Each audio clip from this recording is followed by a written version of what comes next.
Palavra e hoje vou trazer continuidade sobre o estudo que estou fazendo a respeito do livro de Romanos, aonde nós vamos começar sobre a tristeza de Paulo por causa da incredulidade de Israel. Amém? E antes de começar, eu queria convidar você a se inscrever no canal, ativar o sininho para receber as notificações e dar um curtir e comentar. Comenta no vídeo, faça comentários, até dúvidas, se você quiser refazer dúvidas perguntando, que depois eu vou gravar um vídeo tirando as dúvidas. Que Deus abençoe sua vida. Amém. Vamos fazer uma oração rapidinho aqui para antes da gente começar. Pai eterno, Deus soberano, Pai, eu te peço que o Senhor venha mexer com o espírito de sabedoria e revelação da Tua Palavra, para que eu possa trazer o melhor conteúdo para os meus irmãos inscritos no canal e o melhor conteúdo para poder trazer esclarecimento para a vida dos irmãos. Que Deus abençoe cada um, no nome de Jesus. Amém. E minha vida também. Amém. Então, irmãos, vamos lá, começando no capítulo 9 de Romanos, a partir do versículo 1, começa assim. Em Cristo digo a verdade, não minto, dando-me testemunho e a minha consciência no Espírito Santo. Tenho grande tristeza e contínua dor no meu coração, porque eu mesmo poderia desejar ser separado de Cristo por amor de meus irmãos, que são meus parentes segundo a carne, né? A questão dos israelitas, porque Paulo era judeu também. Que são os israelitas, dos quais a adoção de filhos e a glória e os concertos da lei, os concertos e a lei e o culto e as promessas, dos quais são os pais, e dos quais é Cristo, segundo a carne, o qual é sobre todos. Deus bendito eternamente. Amém. Agora nós vamos começar a falar sobre a liberdade absoluta da graça de Deus. Versículo 6. Não é a palavra de Deus que haja faltado, porque nem todos que são de Israel são israelitas, nem por serem descendência de Abraão são filhos, mas em Isaque será chamada tua descendência, isto é, não são filhos da carne, que são filhos de Deus, mas filhos da promessa são contados como descendência. Versículo 9. Porque a palavra da promessa é esta: por este tempo virei, Sara terá um filho. E não somente esta, mas também Rebeca, quando concebeu um de Isaque, nosso pai. Porque, não tendo eles ainda nascido, nem tendo feito nenhum bem ou mal, para que o propósito de Deus, segundo a eleição, ficasse firme, não por causa das obras, mas por causa daquele que chama. 12. Foi-lhe dito a ela: o maior servirá ao menor, como está escrito: amei a Jacó e aborreci Esaú. Aí o apóstolo Paulo faz um questionamento: o que diremos, pois? Há injustiça da parte de Deus? De maneira nenhuma. Então, irmãos, como sobre a injustiça, o mais velho servirá ao menor, né? Nós vamos tirar um exemplo a respeito de Esaú e Jacó. Esaú desprezava totalmente a promessa, o dom, o bem nossa, gente, esqueci o nome. Negócio de primogênito. Ele rejeitava, ele, tipo assim, o Esaú, ele tinha um certo desprezo, tanto que Jacó foi no onde ele estava lá, e ele trocou o direito da primogenitura por um prato de lentilha, né? Porque ele estava com muita fome, e ele falou: de quem vai me servir a primogenitura? Então ele mesmo abriu mão da primogenitura dele, ou seja, ele não dava valor ao direito que Deus deu para ele. E a mesma coisa a gente, na nossa vida cristã, a gente abre mão dos direitos que a gente tem como filho de Deus, do chamado que nós temos, Deus vai pegar e vai dar para outro. E funciona desse jeito. Então, aqui está falando sobre Deus ter sido injusto por falar que o maior servirá ao menor, né? Porque Esaú desprezou, por isso que ele não é o nosso pai, né? Então seguiu outros rumos. Então, desejo de maneira nenhuma, porque diz Moisés: compadeci-me-ei de quem se compadecer, e terei misericórdia a quem me compadecer, e terei misericórdia de quem eu tiver misericórdia. Assim, pois, isso não depende do que quer nem do que corre, mas Deus que se compadece. Porque diz a Escritura: farol para isso, sendo para isso eu mesmo levantei, para te mostrar o meu poder e para que o meu nome seja anunciado em toda a terra. Versículo 18. Logo, pois, compadecer-se, quem quer endurece a quem quer, ou seja, Deus endurece a quem quer, endurece o coração e amolece o coração de quem Ele quiser. Então Deus tem poder para fazer isso, né? Deus tem um poder para fazer todas as coisas. Então, versículo 19, disse mais, então, por que se queixa ele ainda, porquanto quem resiste à sua vontade? Mas o homem, quem és tu, para que Deus replicas, porventura, a coisa formada giraus a quem formou? Por que me fizeste assim? Então, irmãos, Deus ele escolheu cada um, ele fez cada um conforme o seu propósito.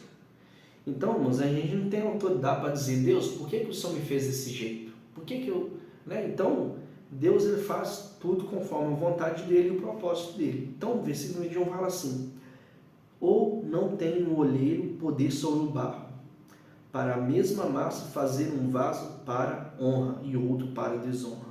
Então, isso aqui mostra que Deus, irmãos, ele fez várias pessoas, muitos se afastam dele, muitos não vão ser salvos. Que eu não acredito, que eu sou arminiano, não acredito na doutrina dos calvinistas, que ele fala que Deus escolheu uns para ir para o inferno e preparou outros para ir para o céu.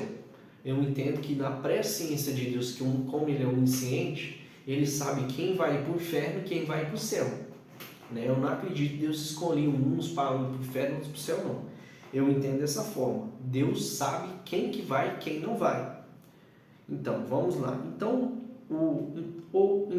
tem o olheiro poder sobre o barro, para da mesma massa fazer um vaso para honra e outro vaso para desonra? 22. Em que ireis de Deus, se Deus, querendo mostrar a sua ira e dar a conhecer o seu poder, suportou com muita paciência os vasos da ira,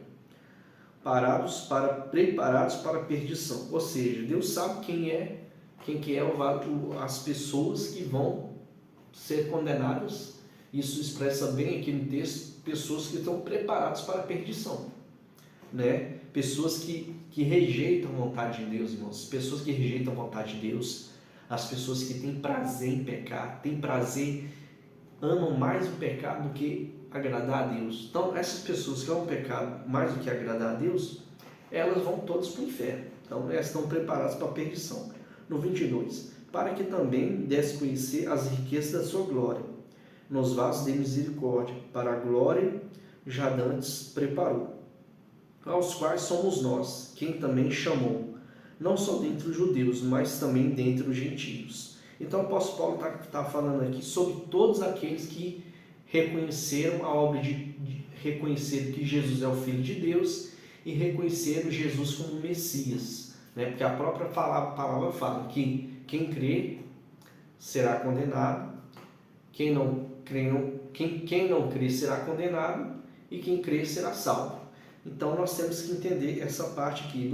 Agora eu vou ler o versículo 22. Para que também desse a conhecer as riquezas da sua glória, os vasos de misericórdia, para a glória já dantes preparou.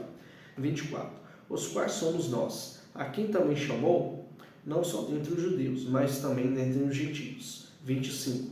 Como também disse Oséias: chamei o meu povo, que não era meu povo, amada, que não era minha amada. Então, nesse versículo aqui, 25,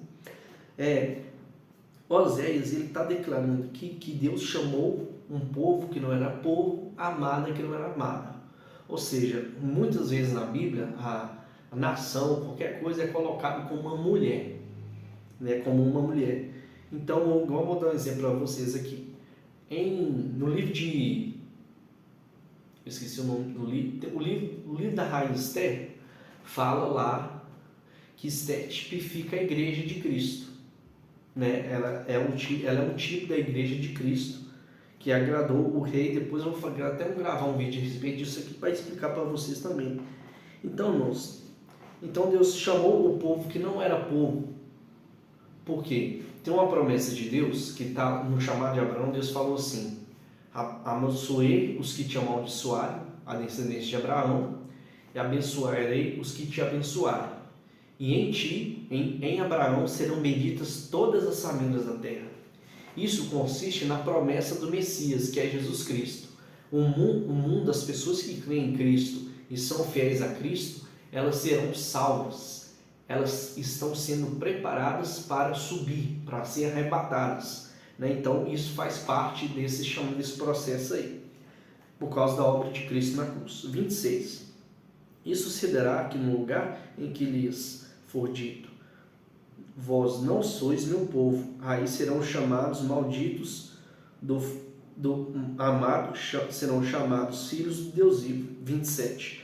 Também Isaías chamava acerca de Israel, ainda que em número dos filhos de Israel seja como a areia do mar, o remanescente é que será salvo. Ou seja, vamos dar exemplo, o remanescente será salvo está querendo dizer que 90%. Não vai ser todo o povo judeu que vai ser salvo, vai ser 90%. Vai ser um remanescente, poucas pessoas que realmente procuram agradar a Deus e fazer a vontade de Deus, como a Bíblia, o texto aqui está mostrando para a gente. O 27 eu já li, agora o 28. Porque o Senhor executará a sua palavra sobre a terra, completando-a e abreviando-a. 29. Como dantes disse Isaías: seu Senhor dos exércitos nos não deixa descendência, teríamos sido feitos como Sodoma e seríamos semelhantes a Gomorra. Que diremos, pois? Que os gentios que não buscavam justiça alcançaram justiça através da fé em Jesus Cristo. Que aqui posteriormente fala essa palavra aqui, sim, mas a justiça que é pela fé, ou seja, pela fé na pessoa de Cristo. No versículo 31. Mas Israel, que buscava a lei da justiça, não chegou à lei da justiça. Por quê? Porque não foi pela fé, mas como pelas obras da lei, tropeçaram na pedra de tropeço. Na pedra de tropeço.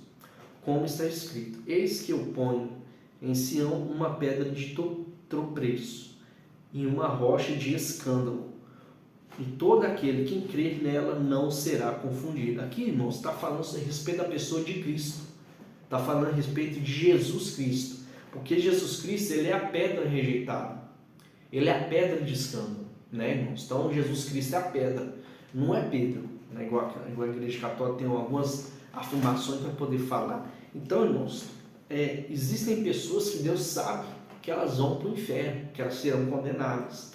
E existem pessoas que Deus conhece o coração delas e sabe que elas vão reinar eternamente com Cristo. Então, irmãos, encerrando, esse aqui foi até o capítulo, versículo 33.